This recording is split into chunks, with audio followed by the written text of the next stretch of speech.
To welcome everybody to our celebration of Shirley Jackson Day.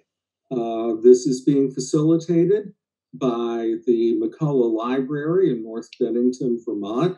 And it is, of course, an absolute drag that we cannot be together in person as we normally are.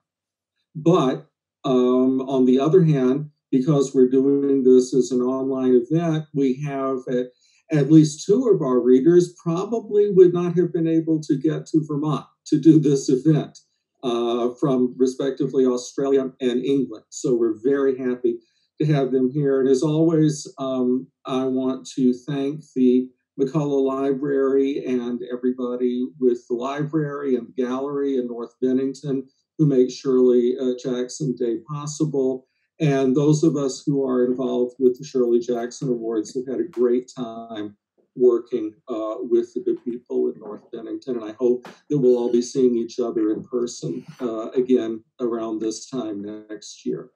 So, and I particularly want to thank Jenny for facilitating this. It is not an easy task in the best of circumstances, and we are not in the best of circumstances. So thank you, Jenny, for doing all of that. And without any further ado, I would just like to go ahead and begin introducing our readers. Although my aging brain has just told me that I also want to say that on behalf of the Shirley Jackson Awards, I want to give a big shout out to the Shirley Jackson estate and the family of Shirley Jackson, a couple of people who I think, a couple of whom I think may be with us somewhere out in the ether this evening. So they've always been very supportive of our work doing the awards. So now let's go ahead and introduce everybody.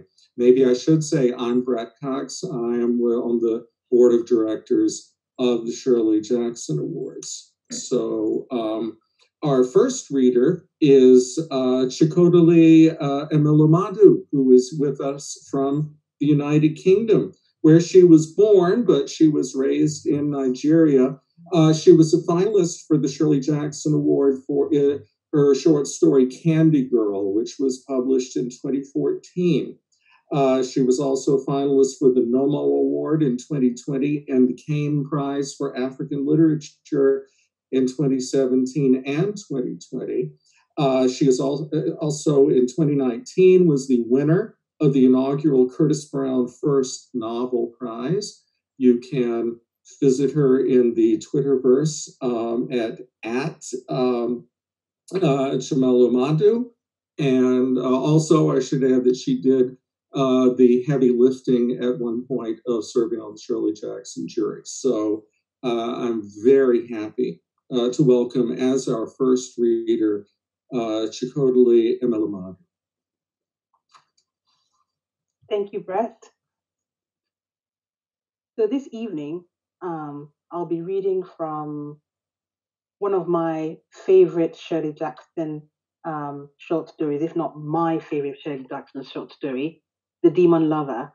And the reason I like this story so much is you can feel the panic of our protagonist as the day kind of wears on. It's supposed to be her wedding day, and she spends the morning looking for her groom. Okay, I'm going to start about 2 pages in. By 11:30, she was so dizzy and weak that she had to go downstairs. If Jamie had had a phone, she would have called him. Instead, she'd opened her desk and wrote a note. Jamie, I've gone downstairs to the drugstore. Back in 5 minutes. Her pen licked onto her fingers, and she went into the bathroom and washed, using a clean towel which she replaced. She tacked the note on the door, surveyed the apartment once more to make sure that everything was perfect, and closed the door without locking it in case he should come. In the drugstore, she found that there was nothing she wanted to eat except more coffee, and she left it half finished because she suddenly realized that Jamie was probably upstairs waiting and impatient, anxious to get started. But upstairs, Everything was prepared and quiet as she had left it, her note unread on the door. The air in the apartment a little stale from too many cigarettes. She opened the window and sat down next to it until she realized that she had been asleep and it was 20 minutes to 1. Now suddenly she was frightened. Waking without preparation into the room of waiting and readiness, everything clean and untouched since 10 o'clock, she was frightened and felt an urgent need to hurry. She got up from the chair and almost ran across the room to the bathroom, dashed cold water on her face, and used a clean towel.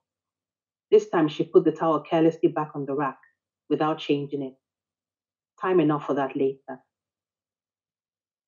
Hatless, still in the print dress, with the coat thrown on over it, the wrong blue pocketbook with the aspirin inside it in her hand, she locked the apartment door behind her, no note this time, and ran down the stairs. She caught a taxi on the corner and gave the driver Jamie's address. It was no distance at all. She could have walked it if she had not been so weak. But in the taxi, she suddenly realized how imprudent it would be to drive brazenly up to Jamie's door, demanding him. She asked the driver, therefore, to let her off at the corner near Jamie's address, and after paying him, waited till he drove away before she started to walk down the block. She had never been here before. The building was pleasant and old, and Jamie's name was not on any of the mailboxes in the vestibule, nor on the doorbell. She checked the address. It was right. And finally, she rang the bell marked superintendent. After a minute or two, the door buzzer rang and she opened the door and went into the dark hall where she hesitated until the door at the end opened and someone said, "Yes." She knew at the same moment that she had no idea what to ask. So she moved forward towards the figure waiting against the light of the open doorway. When she was very near, the figure said again, "Yes," and she saw that it was a man in his shirt sleeves, unable to see her any more clearly than she could see him.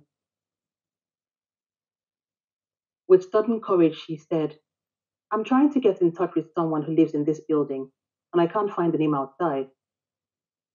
"What's the name you wanted?" the man asked, and she realized that she would have to answer. "James Harris," she said. "Harris."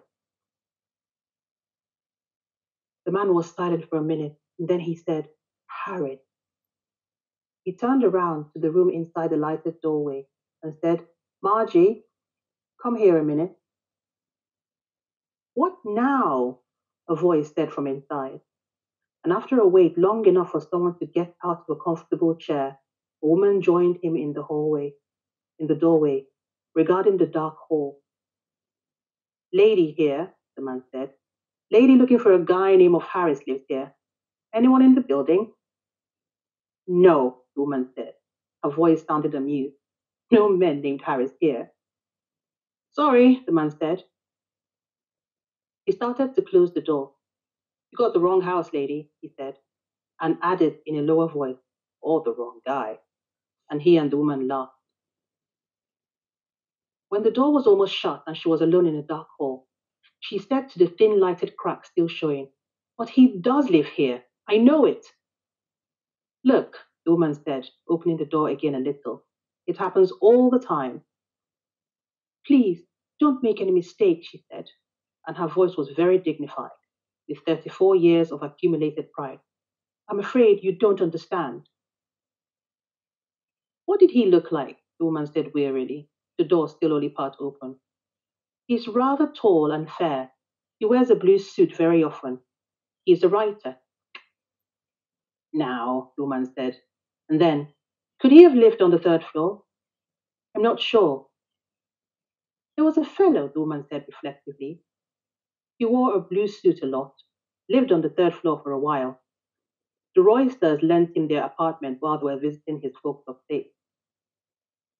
"That might be it.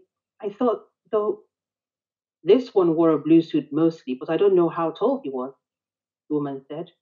"He stayed there about a month. A month ago is when you asked the Roysters, the woman said. They come back this morning. Apartment 3B. The door closed, definitely. The hall was very dark, and the stairs looked darker. On the second floor, there was a little light from a skylight far above. The apartment doors lined up, 4 on the floor, uncommunicative and silent. There was a bottle of milk outside 2C. On the third floor, she waited for a minute. There was the sound of music beyond the door of 3B, and she could hear voices. Finally, she knocked, and knocked again. The door was open, and the music swept out at her, an early afternoon symphony broadcast. How do you do? She said politely to the woman in the doorway. Mrs. Royster? That's right. The woman was wearing a house coat and last night's makeup. I wonder if I might talk to you for a minute. Sure, Mrs. Royster said, not moving. About Mr. Harris. What's Mr. Harris? Mrs. Royster said flatly. Mr. James Harris, the gentleman who borrowed your apartment. Oh, Lord, Mrs. Royster said. She seemed to open her eyes for the first time. What did he do? Nothing. I'm just trying to get in touch with him. Oh, Lord, Mrs. Royster said again. Then she opened the door wider and said, Come in. And then, Ralph! Inside the apartment was still full of music, and there were suitcases half unpacked on the couch, on the chairs, on the floor. A table in the corner was spread with the remains of a meal, and the young man sitting there for a minute, resembling Jamie, got up and came across the room. What about it? He asked. Mr. Royster, she said. It was difficult to talk against the music. The superintendent downstairs told me that this was where Mr. James Harris had been living. Sure, he said, if that was his name. I thought you lent him the apartment, she said, surprised. I don't know anything about him, Mr. Royster said. He's one of Dottie's friends. Not my friend, said Mrs. Royster. No friend of mine. She had gone over to the table and was spreading peanut butter on a piece of bread. She took a bite and said thickly, waving the bread and peanut butter at her husband, Not my friend. You picked him up at one of those damn meetings, Mr. Royster said. He shoved the suitcase off the chair next to the radio and sat down, picking up a magazine from the floor next to him. I never said more than 10 words to him. You said it was okay to lend him the place, Mrs. Royster said, before she took another bite. You never said a word against him after all. I don't say anything about your friends, Mr. Royster said. If he'd been a friend of mine, you would have said plenty, believe me, Mrs. Royster said darkly. She took another bite and said, Believe me, he would have said plenty. That's all I want to hear, Mr. Royster said over the top of the magazine. No more now. You see? Mrs. Royster pointed the bread and peanut butter at her husband. That's the way it is, night and day. There was silence except for the music bellowing out of the radio next to Mr. Royster. And then she said in a voice she hardly trusted to be heard over the radio noise, Has he gone then? Who? Mrs. Royster demanded, looking up from the peanut butter jar. Mr. James Harris. Him? He must have left this morning before we got back. No sign of him anywhere. Gone? Everything was fine, though. Perfectly fine, I told you, she said to Mr. Royster. I told you he'd take care of everything fine. I can always tell. You were lucky, Mr. Royster said. Not a thing out of place, Mrs. Royster said. She waved her bread and peanut butter inclusively. Everything just the way we left it, she said. Do you know where he is now? Not the slightest idea, Mrs. Royster said cheerfully. But like I said, he left everything fine. Why? She asked suddenly. You looking for him? It's very important. I'm sorry he's not here, Mrs. Royster said. She stepped forward politely when she saw her visitor turn towards the door. Maybe the super stole him, Mr. Royster said into the magazine.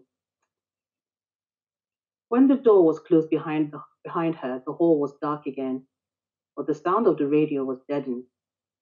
She was halfway down the first flight of stairs when the door was opened and Mrs. Royster shouted down the stairwell, "If I see him, I'll tell him you were looking for him."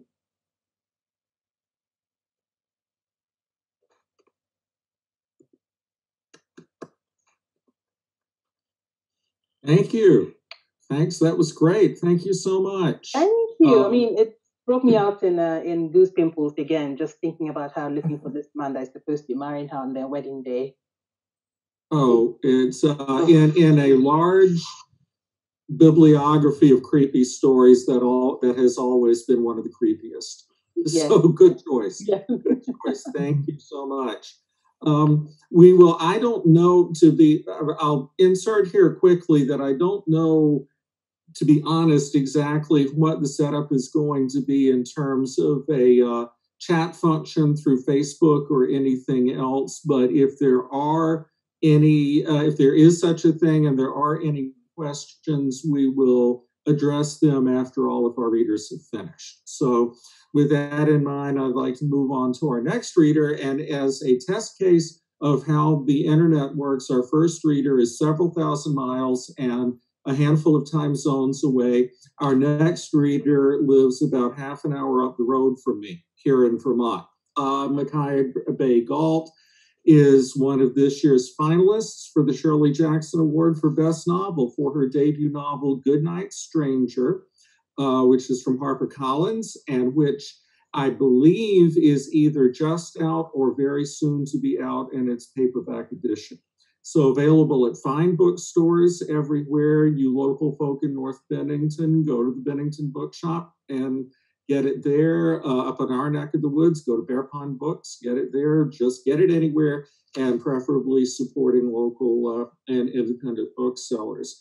The novel was also longlisted for the Center for Fiction's First Novel Prize and selected as the first fiction feature by Poets and Writers. Her fiction and essays have appeared in Ten House, the Southern Review, Agni, the Harvard Review, the New York Times Modern Love column, Poets and Writers, Salon.com, Electric Literature, and a host of other magazines. Mccullough is a graduate of the Syracuse MFA program. She served as the editor of the literary journal Hunger Mountain for a number of years and now teaches in the MFA in Writing and Publishing program at Vermont College of Fine Arts in Montpelier. She offers manuscript consultations in the BCFA Novel Retreat and through Word House in Brattleboro. And this next sentence is the most Vermont thing you're going to hear. All evening, she lives in Montpelier, Vermont with her husband, 3 kids, and 9 chickens. And you can learn more at mcculloughbaygalt.com. So, Mccullough, take it away. Oh, thank you so much, Brett. This is so much fun to read with these wonderful writers and to read my favorite writer, Shirley Jackson. I love being part of this celebration. And I love The Demon Lover. It was like the best story time I could imagine to get to hear that. It was great. So I'm going to read a selection from The Haunting of Hill House. I love this novel. It is so terrifying, but it is also so funny. I mean, I laugh out loud reading this novel. And another thing that I love about it is that those moments of intense terror are often juxtaposed next to moments of like elation or this sort of experience of intense beauty kind of felt all through the body. So I find that really interesting. But the humor is just something I feel like, I don't know that people talk about that when they talk about Shirley Jackson, but she is just delightfully funny. So I chose a passage or a little selection here that's has a lot of dialogue, and it's this sort of light, breezy, very charming dialogue. And what I like about it too is that it's a little like disorienting. It's funny, but there's just a rhythm to it. The way it unravels feels, almost a little dizzying, which is important as a setup for some of the terrifying things that happen later. So this selection is happening just a couple chapters in, when the four characters are meeting for the first time in Hill House, where they have come to stay, hoping that it's haunted as part of this paranormal research project. And if anyone's listening who knows, every word of this, I am going to just skip a line or two as I go if it is something that doesn't make sense. Okay. The sun went down smoothly behind the hills, slipping almost eagerly at last into the pillowy masses. There were already long shadows on the lawn as Eleanor and Theodora came up the path toward the side veranda of Hill House, blessedly hiding its mad face in the growing darkness. There's someone waiting there, Eleanor said, walking more quickly, and so saw Luke for the first time. Journeys end in lovers' meeting, she thought, and could only say inadequately, "Are you looking for us?" He had come to the veranda rail, looking down at them in the dusk, and now he bowed with a deep, welcoming gesture. "These being dead," he said, "then dead must I be. Ladies, if you are the ghostly inhabitants of Hill House, I am here forever." He's really kind of silly, Eleanor thought sternly, and Theodora said, "Sorry we weren't here to meet you. We've been exploring." "A sour old beldame with a face of curds welcomed us, thank you," he said. "Howdy do," she told me. "I hope I see you alive when I come back in the morning and your dinner's on the sideboard." Saying which, she departed in a late model convertible with first and second murderers. "Mrs. Dudley," Theodora said. "First murderer must be Dudley at the gate. I suppose the other was Count Dracula, a wholesome family." "Since we are listing our cast of characters," he said, "my name is Luke Sanderson." Eleanor was startled into speaking. "Then you're one of the family? The people who own Hill House, not one of Dr. Montague's guests?"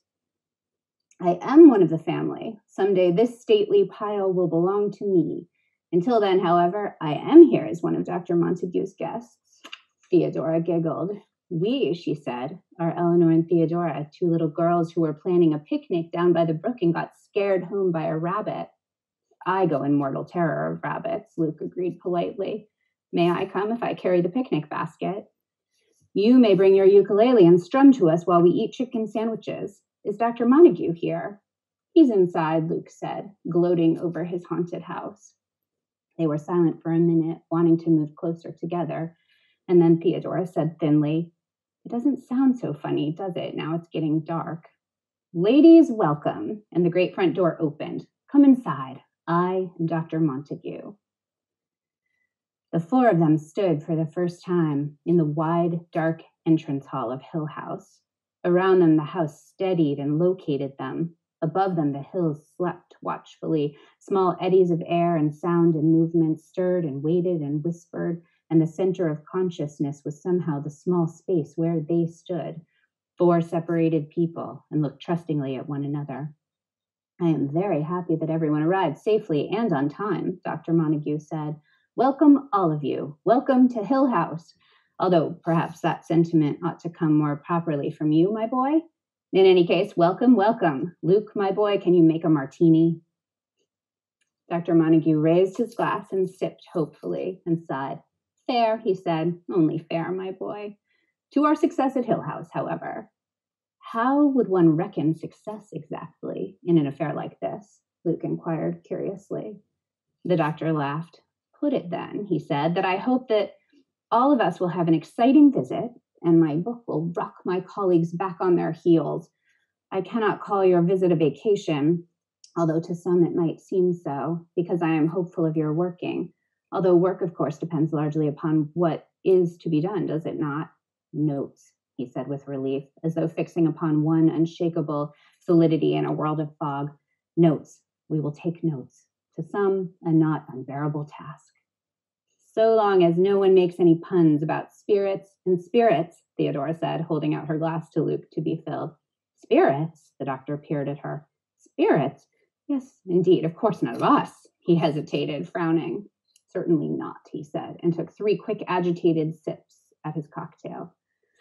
"Everything's so strange," Eleanor said. I mean, this morning I was wondering what Hill House would be like, and now I can't believe that it's real, and we're here. When they were silent for a moment, the quiet weight of the house pressed down from all around them. Eleanor, wondering if she were really here at all and not dreaming of Hill House from some safe spot and possibly remote, looked slowly and carefully around the room, telling herself that this was real. These things existed. From the tiles around the fireplace to the marble Cupid, these people were going to be her friends. They were all silent, looking into the fire, lazy after their several journeys. And Eleanor thought, I am the fourth person in this room. I am one of them. I belong. Since we are all here, Luke said suddenly, as though there had been no pause in the conversation, shouldn't we get acquainted? We know only names so far. I know that it is Eleanor here who is wearing a red sweater, and consequently it must be Theodora who wears yellow. Dr. Montague has a beard, Theodora said, so you must be Luke. And you are Theodora, Eleanor said, because I am Eleanor. And Eleanor, she told herself triumphantly, who belongs, who is talking easily, who is sitting by the fire with her friends. Therefore, you are wearing a red sweater, Theodora explained to her soberly. I have no beard, Luke said, so he must be Dr. Montague. I have a beard, Dr. Montague said, pleased, and looked around at them with a happy beam. My wife, he told them, likes a man to wear a beard. Many women, on the other hand, find a beard distasteful. A clean-shaven man, you'll excuse me, my boy, never looks fully dressed, my wife tells me. He held out his glass to Luke. Now that I know which of us is me, Luke said, let me identify myself further. I am, in private life, assuming that this is public life and the rest of the world is actually private, let me see, a bullfighter. Yes, a bullfighter. I love my love with a B, Eleanor said in spite of herself, because he is bearded. Very true, Luke nodded at her. That makes me Dr. Montague. I live in Bangkok and my hobby is bothering women. Not at all, Dr. Montague protested, amused. I live in Belmont. Theodora laughed and gave Luke that quick, understanding glance she had earlier given Eleanor. Eleanor, watching, thought wryly that it might sometimes be oppressive to be for long around one so immediately in tune, so perceptive as Theodora. I am by profession an artist model, Eleanor said quickly to silence her own thoughts. I live a mad, abandoned life, draped in a shawl and going from garret to garret. Are you heartless and wanton, Luke asked, or are you one of the fragile creatures who will fall in love with a lord's son and pine away? Losing all your beauty and coughing a good deal, Theodora added. I rather think I have a heart of gold, Eleanor said reflectively. At any rate, my affairs are the talk of the cafes. Dear me, she thought, dear me. Alas, Theodora said, I am a lord's daughter. Ordinarily, I go clad in silk and lace and cloth of gold, but I have borrowed my maid's finery to appear among you. I may, of course, become so enamored of the common life that I will never go back and the poor girl will have to get herself new clothes. And you, Dr. Montague? He smiled in the firelight. A pilgrim, a wanderer. Truly a congenial little group, Luke said approvingly, destined to be inseparable friends, in fact. A courtesan, a pilgrim, a princess, and a bullfighter. Hill House has surely never seen our like. I will give the honor to Hill House, Theodora said. I have never seen its like. And that's where I'll stop. Thank you. Yay, great. We can never have too much Hill House.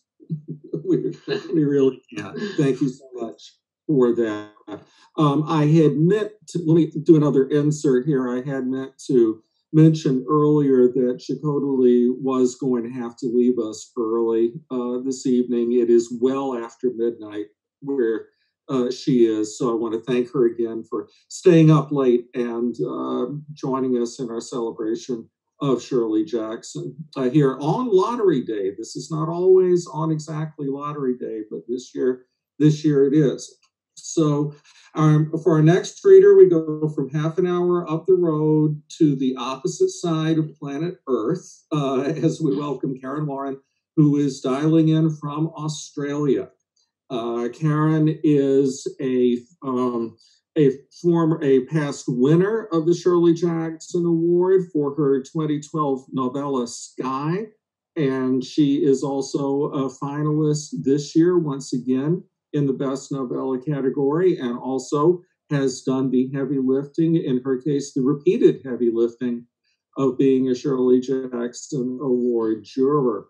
She published her first story in 1993 and has had fiction in print every year since. Way to make me feel bad. She was recently given the Peter McNamara Lifetime Achievement Award and was guest of honor at World Fantasy 2018, which is the last time Karen and I were in the same room, I believe. StokerCon 2019 and GeyserCon 2019. She was a fellow at the Museum of Us for Australian Democracy, where she researched prime ministers, artists, and serial killers.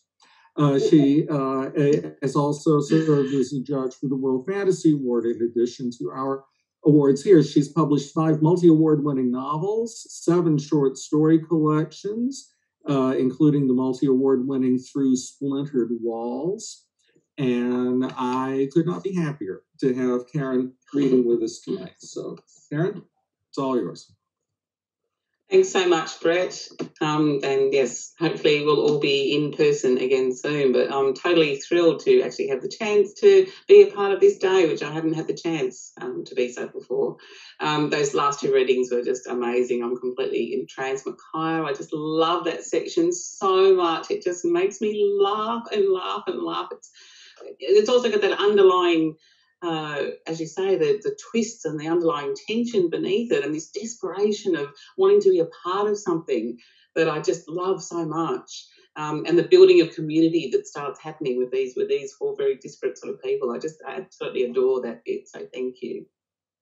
So I had the wonderful week rereading all of the short stories in here to pick out the bit that I wanted. And the one that I settled on is a short story called Got a Letter from Jimmy. And I could have chosen anything, of course, because it's all wonderful. But I love this one, number one, because it's short, and I could get the whole thing in the little segment that we've got. But I love, it's so ordinary, and to me it really epitomises Shirley Jackson, what I love about her, the absolute ordinariness of her prose and her characters, and yet all of it is happening underneath. There's so much happening underneath that just gives us absolute chills and makes us worry so much for the people in the story. There's a lot that goes unsaid in this story, and there's a lot that we have to imagine ourselves. We don't ever actually find out who Jimmy is, for example, and I love that. I love the fact that we need to figure out for ourselves, and we need to imagine for ourselves who Jimmy is and what comes next and what's come before in particular. This story, I think, in particular, of all of her stuff, talks about what has happened already, and we're just looking at a little piece of the aftermath, and I absolutely love that. So here we go. Got a letter from Jimmy. Sometimes, she thought, stacking the dishes in the kitchen, sometimes I wonder if men are quite sane, any of them. Maybe they're all just crazy, and every other woman knows it but me, and my mother never told me, and my roommate just didn't mention it, and all the other wives think I don't know. Got a letter from Jimmy today, he said when he was unfolding his napkin. So you got it at last, she thought. So he finally broke down and wrote you. Maybe now it'll be all right. Everything's settled and friendly again. What did he have to say? She asked casually. Don't know, he said. Didn't open it. My God, she thought, seeing it clearly all the way through right then. She waited. Going to send it back to him tomorrow unopened. I could have figured that one out for myself, she thought. I couldn't have kept that letter closed for 5 minutes. I would have figured out something nasty like tearing it up and sending it back in little pieces, or getting someone to write a sharp answer for me, but I couldn't have kept it around for 5 minutes. Had lunch with Tom today, he said, as though the subject were closed, just exactly as though the subject were closed, she thought, just exactly as though he'd never expected to think about it again. Maybe he doesn't, she thought. My God. I think you ought to open Jimmy's letter, she said. Maybe it will all be just as easy as that, she thought. Maybe he'll say, all right, and go open it. Maybe he'll go home and live with his mother for a while. Why? He said. Start easy, she thought. You'll kill yourself if you don't. Oh, I guess because I'm curious and I'll just die if I don't see what's in it, she said. Open it. he said. Just watch me make a move for it, she thought. Seriously, she said, it's so silly to hold a grudge against a letter. Against Jimmy, all right, but not to read a letter out of spite is silly. Oh, God, she thought, I said silly twice. That finishes it. If he hears me say he's silly, I'm through. I can talk all night. Why should I read it? He said. I wouldn't be interested in anything he had to say. I would. Open it, he said. Oh, God, she thought, oh, God, I'll steal it out of his briefcase. I'll scramble it up with his eggs tomorrow, but I won't take a dare like that. He'd break my arm. Okay, she said, so I'm not interested. Make him think you're through. Let him get nicely settled in his chair. Let him get to the lemon pie. Get him off on some other subject. Had lunch with Tom today, he said. Stacking the dishes in the kitchen, she thought. Maybe he means it. Maybe he could kill himself first. Maybe he really wasn't curious, and even if he were, he'd drive himself into a hysterical state trying to read through the envelope locked in the bathroom. Or maybe he just got it and said, oh, from Jimmy, and threw it in his briefcase and forgot it. I'll murder him if he did, she thought. I'll bury him in the cellar. Later, when he was drinking his coffee, she said, going to show it to John? John will die too, she thought. John will edge around it, just like I'm doing. Show what to John? He said. Jimmy's letter. Oh, he said, sure.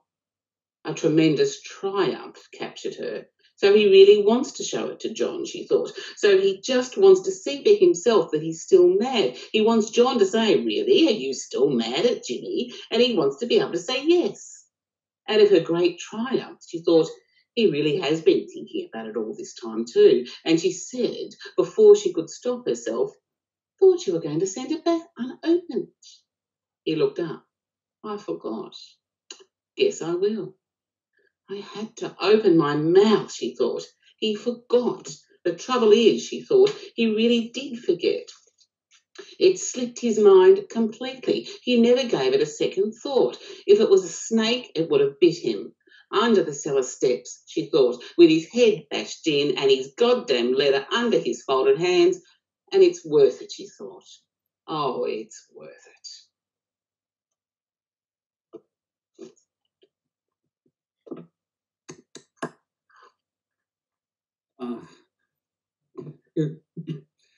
It never ceases to amaze me how Jackson can just work so brilliantly at every single imaginable length. The shortest of her stories are just as sharp as her full-length novels. Karen, I'd forgotten about that one, so I'm really glad that you brought that back to our attention. Thank you so much. And our final reader is Paul Tremblay, who is, since I've been locating everybody, is about 3 hours from here, maybe more like 3.5, a little way south of Boston. Standing outside your bedroom door, actually. It's in the house. He's in the house. Yeah, the very first email I got about the Shirley Jackson Awards was from Paul, so this is all his fault, just for the record.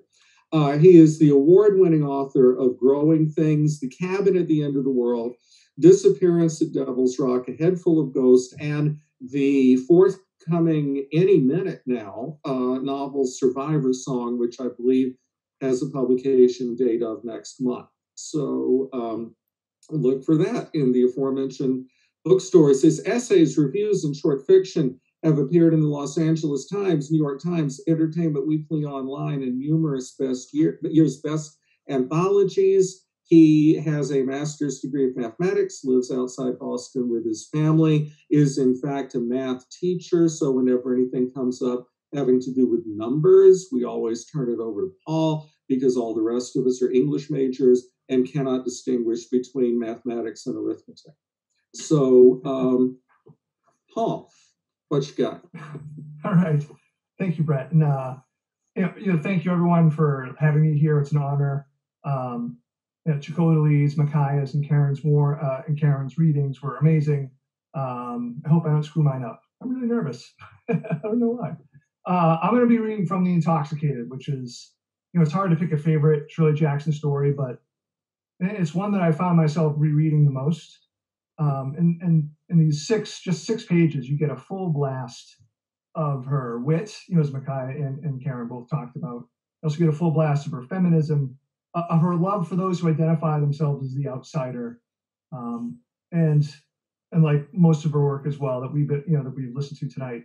There's just this underlying chill, this sense of dread that really can only be described as Jackson-esque. So I'm going to jump in with The Intoxicated.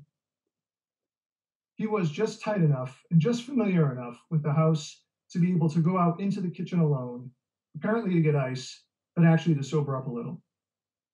The kitchen doors swung abruptly to his touch, and he sat down beside a white enamel table, clean and cold under his hand. He put his glass on a good spot in the green pattern and looked up to find that a young girl was regarding him speculatively from across the table. "Hello," he said. "You the daughter?" "I'm Eileen," she said. "Yes." She seemed to him baggy and ill-formed. It's the clothes they wear now, young girls, he thought foggily. Her hair was braided down either side of her face, and she looked young and fresh and not dressed up. Her sweater was purplish, and her hair was dark. "You sound nice and sober," he said, realizing that it was the wrong thing to say to young girls. "I was just having a cup of coffee." Cup of coffee, she said. "May I get you one?"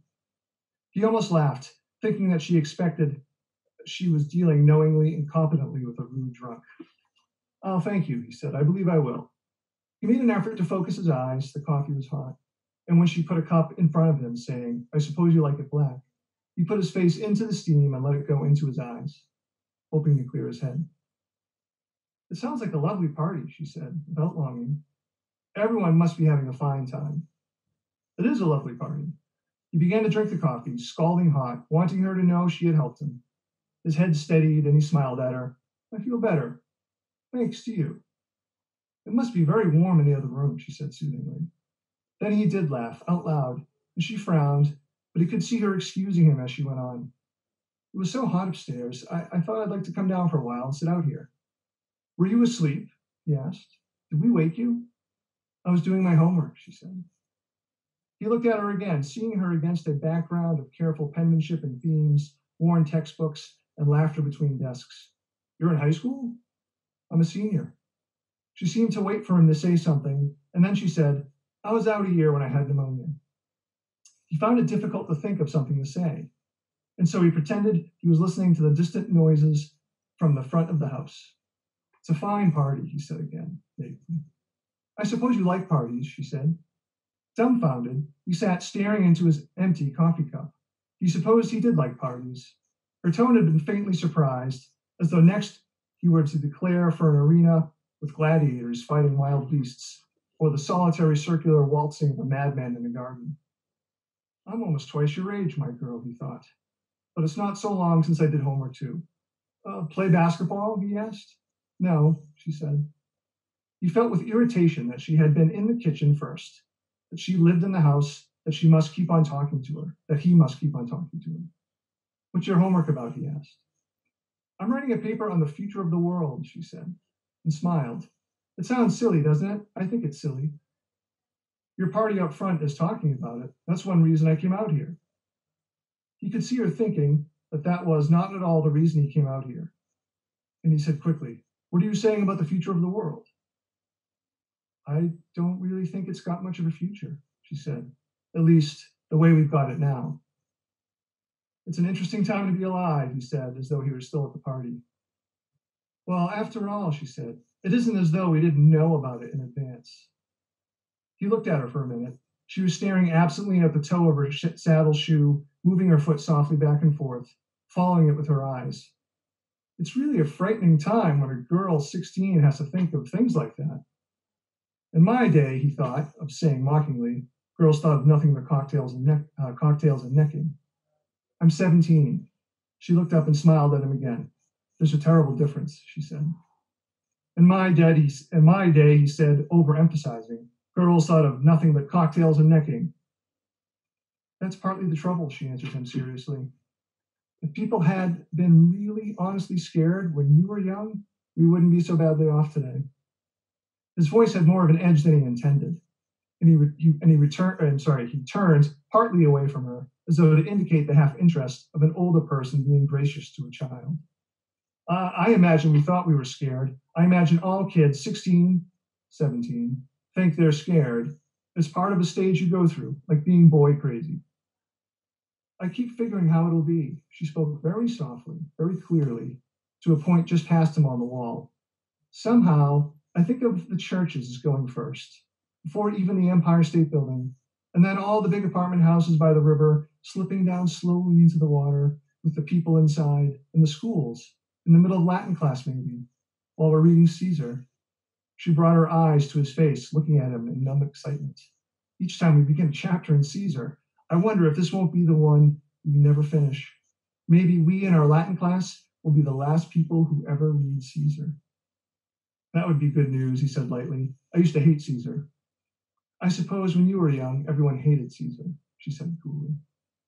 He waited for a minute before he said, I think it's a little silly for you to fill your mind with all this morbid trash. Buy yourself a movie magazine and settle down. I'll be able to get all the movie magazines I want, she said. The subways will crash through, you know, and the little magazine stands will be squashed. You'll be able to pick up all the candy bars you want and magazines, and lipsticks and artificial flowers from the 5 and 10, and dresses lying in the street from all the big stores, and fur coats. I hope the liquor stores will break wide open, he said, beginning to feel impatient with her. I'd walk in and help myself to a case of brandy and never worry about anything again. The office buildings will just be piles of broken stones, she said, her wide, emphatic eyes still looking at him. If only you could know exactly what minute it will come. I see, he said. I go with the rest, I see. Things will be different afterward, she said. Everything that makes the world like it is now will be gone. We'll have new rules and new ways of living. Maybe there will be a law not to live in houses, so that no one can hide from anyone else, you see. Maybe there'll be a law to keep all 17-year-old girls in school learning sense, he said, standing up. Well, there won't be any schools, she said flatly. No one will learn anything to keep from getting back where we are now. Well, he said with a little laugh, you make it sound very interesting. Sorry, I won't be there to see it. He stopped, his shoulder against the swinging door into the dining room. He wanted badly to say something adult and scathing, and yet he was afraid of showing her that he had listened to her, that when he was young, people had not talked like that. If you have any trouble with your Latin, he said finally, I'll be glad to give you a hand. She giggled, shocking him. I still do my homework every night, she said. Back in the living room with people moving cheerfully around him, the group by the piano now singing Home on the Range, his hostess deep in earnest conversation with a tall, graceful man in a blue suit, he found the girl's father and said, I've just been having a very interesting conversation with your daughter. His host's eyes moved quickly around the room. Eileen, where is she? In the kitchen. She's doing her Latin. Gallia est omnia divisa in partes tres, his host said, without expression. I know. A really extraordinary girl. His host shook his head ruefully. Kids nowadays, he said. And apologies if I butchered Latin. Yay. Thank you, Paul. That I'm just bowled over by not only the quality of our readings, but also the aptness of the reading selections. All of this really fit. I was recently in a conversation about things you read during our pandemic, and there seem to be two different thoughts. One is the last thing you want to read is stuff about end of the world or terrible things, or you want to double down and all you want to read is stuff about the end of the world and terrible things. Mm-hmm. And if you consult the works of Shirley Jackson, you can have both. You can have, I personally been dipping back into the Sundial, and that's the 6 o'clock news. That was I've got a whole new perspective on that book now. Jenny, again, I'm not sure how this was going to work, but do we have any chat function or questions or anything from anybody who's been watching this? We don't have chat function in Zoom, but I've been watching the the stream on Facebook. And so I don't see any questions in there. But folks are encouraging maybe a discussion between our different readers. Okay. Okay. If folks have a question, they're more than welcome to put it in the comments on the stream on the library's website, on the library's Facebook page, and I'll relay that to the group. Okay. Well, all right, readers, discuss. Well, I was especially since all of us are fans of her work. I don't know. Whenever I'm with a group of people who like the same artist or same writer, like, I don't know, the first question I always think of is sort of a lame one, but it's like, oh, what was the first, what was your first exposure to Shirley Jackson? Do you remember the first time reading her? And was it? Good. All right. Karen, Mccullough, anybody? Yeah, I can't actually remember. I'm pretty sure it was The Lottery, but then I think it also might have been Ordinary Day with Peanuts. Is that the name of it? One Ordinary Day with Peanuts, about the couple that goes out and one does terrible things and one does good things, kind of thing, and balance each other out.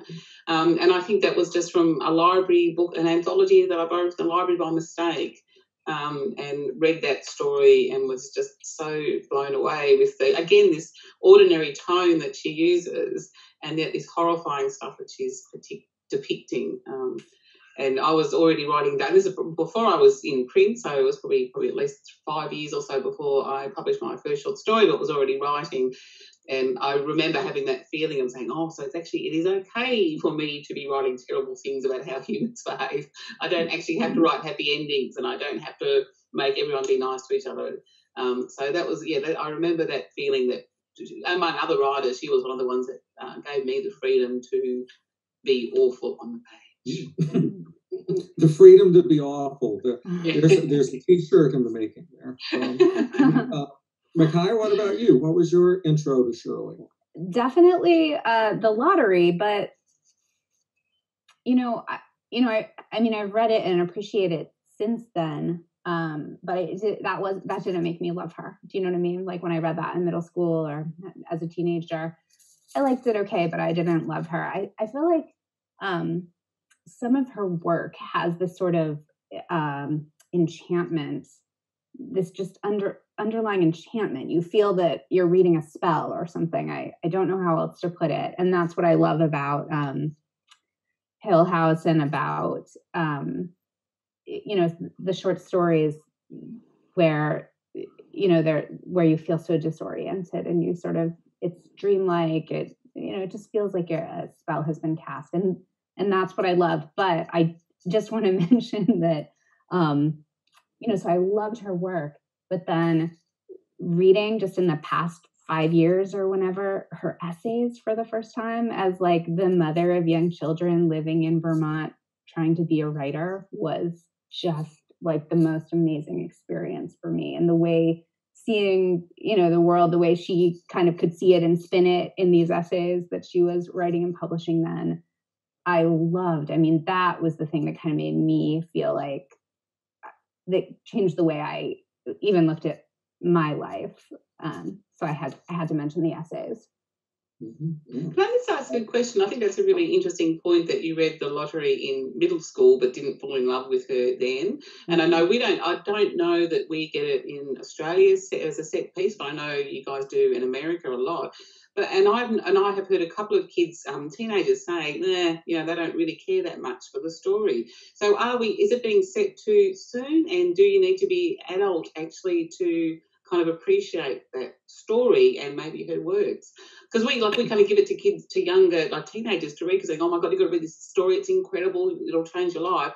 And it doesn't necessarily change the life of a younger person. I found it really interesting that you would say that, being a big fan now, Mccullough, that it didn't sort of break through to you then. So what do we think about, do you need to be a certain age before we can appreciate Shirley Jackson's work? Just throwing that out. Yeah, no, I don't. Well, I would say similar. I read The Lottery. It was assigned to me in 6th grade. It's fine. I remember the 6th grade teacher who assigned it. Now I remember liking it, but it certainly wasn't like a life-changing moment. So I don't know. I mean, particular to that story, maybe reading it as an adult, particularly if you're an adult that happens to be a parent too. I think that's when that story really opened up to me, the threat within it. So I don't know. I mean, I certainly, it's probably not the case for all of her work. I'm sure there are plenty of people who read The Haunting of Hill House when they were young, or We Will Always Live in the Castle, and really identify with Mary Cat Blackwood, or Eleanor, for that matter. And I will say, Jenny, sorry, cover your ears, but when I was a little older, my copy of The Haunting of Hill House was borrowed from a school library, and it's the only book I've never returned. That's the copy of the book that I own. Well, maybe I shouldn't say, that's a copy of the book, but it's still on loan. That is a big fine you're going to owe there, Paul. Yeah. There goes some of it. Don't you think if I think for me personally, if I'd been given a copy of We've Always Lived in the Castle, I would have, there was something about that was amazing to me as an adult when I read it. And I, even at the time, was like, there was like a window when this would have been even more amazing to me. I missed certain, I wish I'd read that as a teenager and saved the stories for later. I don't think I read The Lottery until I was in high school, but I remember our teacher had arranged after we read it that we had a mock lottery and drew pieces of paper, and one of them had a black spot, and then and I'm convinced that he rigged it so this would happen, but he got the black spot. Right. And so we all got to throw crumpled up paper at the teacher. And, this is perhaps not the healthiest pedagogy in the world, but it's what he did. First thing I ever read was an excerpt from Life Among the Savages, Charles, presented as a short story, and it was in a middle school reader. I remember that very clearly. But I take your point, and I am of the school that thinks that the Life Among the Savages and Raising Demons is as weird and dark and just, like all that as any of her fiction. It's remarkable stuff. I read those books before I read any of her novels. Mm-hmm. But so what? Let me. Here's a kind of standard question, but I think it would be a good one. What if somebody, in the unlikely event that somebody's in the audience who is not that familiar with Shirley Jackson's work and is just here because they heard that Miccullough and Karen and Paul were were going to be here. What would you recommend to someone as a starting point for discovering Shirley Jackson? A title or two that would get them into it. Maybe I should ask, what would you recommend that's not The Lottery? Unless you really feel that's the absolute starting point. I think the novels, Hill House and the Castle, for some reason, I think they are, as you were saying with her, I actually think that they are easier ways into her somehow, because they require a lot of the reader, but maybe slightly less of the reader than the short stories do. Like all the short pieces that we heard, you can see there's so much required of the reader to fill in gaps and a bit of life experience needed. And even the piece that you read, Paul, that that was one of the ones that I considered reading too, because I just loved everything that lies underneath that, and the fact how relevant it is today as well. But it does require a lot of the reader, I think, to think of past times that we've been in that circumstance and all that sort of thing. Whereas maybe she lays it out a little bit more in the novel. She gives us a bit more of the detail or something. I don't know if that's true or not. But I would recommend starting with novels and then moving to the short stories. Kaya, Paul? No, yeah, I mean, if it's like, someone totally new to her, I'd probably go to Haunting of Hill House first, but quickly try to steer them, if not Castle too, which is probably the book of hers I reread the most. I do love The Sundial. You brought it up. It's such a weird, I do think that's a challenging book, but man, it's like this weird mix of hilarious satire with just utter dread. It's like you can't compare that book to anything that anyone else has ever written. At least I don't think you can. It's just it's a Shirley Jackson, one of her best novels. Here's what I would say. I would say start with We've Always Lived in the Castle. Then read, I would choose a few of the short stories, like The Demon Lover, I feel like is a perfect one. And then what's the one, I can't remember the name at all, about the woman who's going into the city to see a dentist. And do you know which one I'm talking about? I know, and I can't remember the title. The title totally escapes me, and I don't have the book here. But I would pick a couple short stories like that all have that just undercurrent of terror and enchantment, and juxtaposed with some of those other things like I was talking about, the feeling of belonging or of joy. Yeah. And then we had someone read House, and then Life Among the Savages. That's what I would, if I were teaching a class, that's how I would do it. Okay, so We've Always Lived in the Castle, Yep. The Story About the Woman Going to See the Dentist, and Life Among the And then Hill House, of course. And then I would go to Life Among the Savages at the end. Oh, okay. Yeah.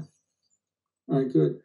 Jenny, how are we doing on time inquiries? Our place in the universe? It's just a little after 8, and we do have a couple questions. Okay. One kind of silly. Has Paul been training for the steel cage match with Don Langan and Laird Barron? No, I have not. I've resigned myself to losing that. So we've got the real answers here. And other questions, folks want to know what you thought of the new the portrayal of Shirley in the new movie that's out now. I haven't seen it yet. I enjoyed the book, but I haven't watched the movie yet. I confess I have not watched the film yet either. No, me either. I'm really interested, although I have reservations too, because I know it's based on a novel. As an experienced, I'm sorry, Karen, any chance that you have? No, I have not seen it, sorry. Yeah. I did read the book though, it was great. It was very good. I think I read it as part of World Fantasy Judging. Oh, yeah. Right. I'll be an English professor and talk about something I've neither seen nor read, and it seems to me that if my sense of what I know about the movie is that if you're going to buy into it, you've just got to buy into it as this sort of fantastical presentation, and that if you are wanting a faithful biopic, then that it just isn't. That the filmmakers are doing something different. Mm-hmm. I'll say the novel it's based on is also fiction too. It's not. Yeah. No one would call it like a bio novel. No. Bio novel, is that even a thing? I don't know. Bio novel. Well, there's sounds like a novel that's come to life and is attacking people. Bio novel. No, there's the first in a series. I'm sorry. Additional questions? Anything else in the feed? At the moment, the story, just a point of reference, I guess, the story Micaiah mentioned is The Tooth. So okay. And let's see here. Any advice for teaching? There's a teacher who's teaching the lottery this summer to English language learners in summer school. Looking for a little advice there. You mean like English is the second language? I believe so. Okay. Come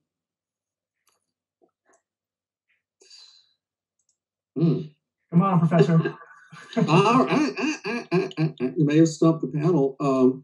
Well, I think it's a good choice because it is such an accessible work on a sentence-to-sentence level. And that's, of course, one of the many virtues of Jackson's work is that it's accessible, but it's also quite lucid.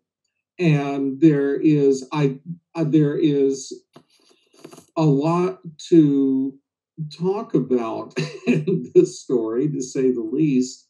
And it's the sort of thing that I think you can get students to talk about on a very broad level on things that lie outside the text. What is this? What does this say about the world? Are people really like that? And it might be, even if you're talking about ESL students, do you feel that people are like that here in the U.S.? Are people like that in your country? Are people like that? Maybe that's a kind of basic question to ask. Do you think people are like that? Bearing in mind that after the story was published, reportedly people were writing to the New Yorker wanting to know where they could go to witness this event. The librarian in me wants to just jump in here and say there's a graphic novel version that's lovely that came out a few years ago that could perhaps help with instruction there. So the art is lovely.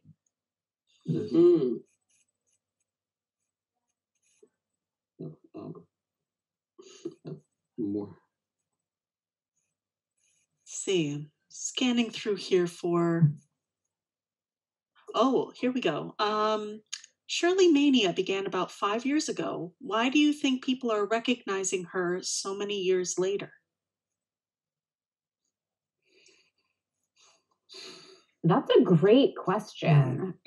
She's everywhere all of a sudden, right? I have the same question. Why is that happening?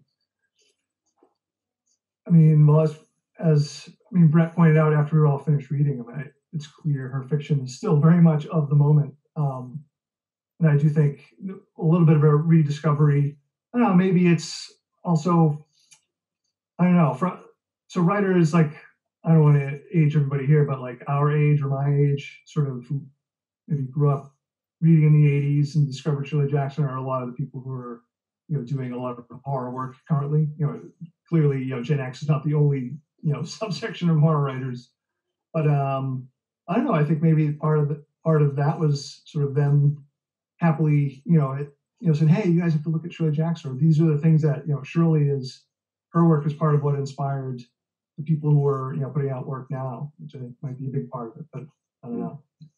And for people of that generational cohort, rotten kids, they were, of course, incredibly imprinted by Stephen King. I know I was, even at about a half generation removed from that. And King wrote quite eloquently about Shirley Jackson in that first nonfiction book he did, Das Macabre.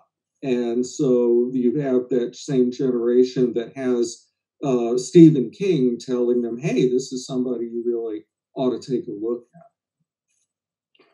Okay, so I have a theory as well. I think that Shirley Jackson is the perfect writer for anxious people. I think that her sort of horror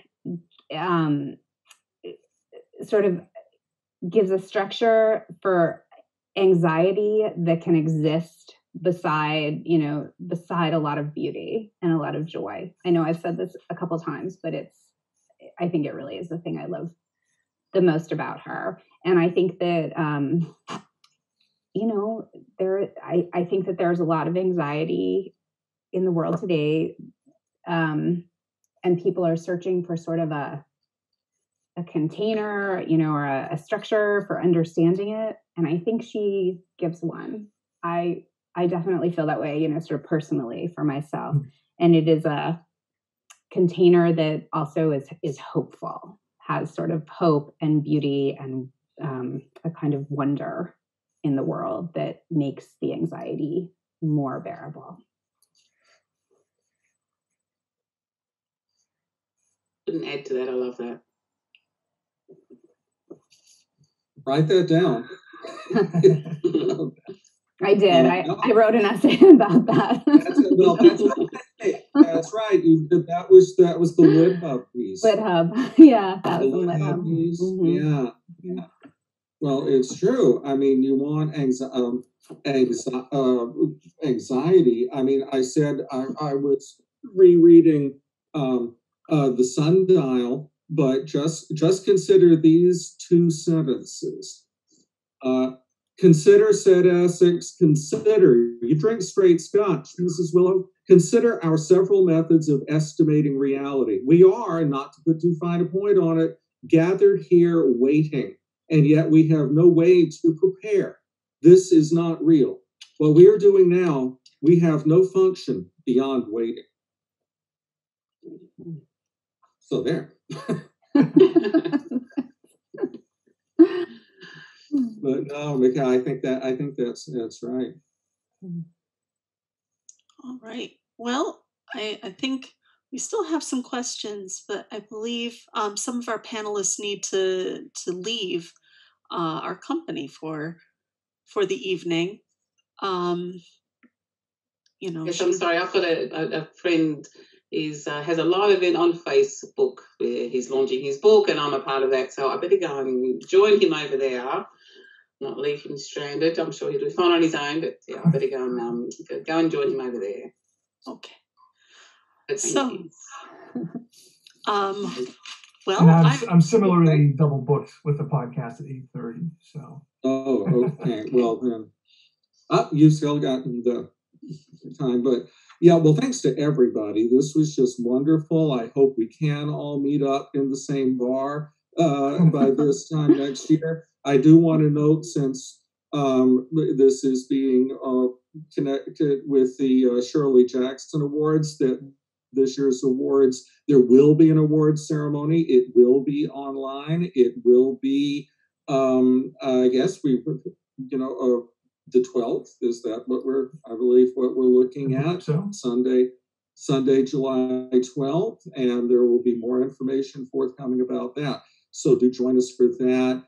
If you ever had any doubt as to Shirley Jackson's international reach, well, doubt no more. I loved hearing her work in these different voices. It was a particular pleasure this time.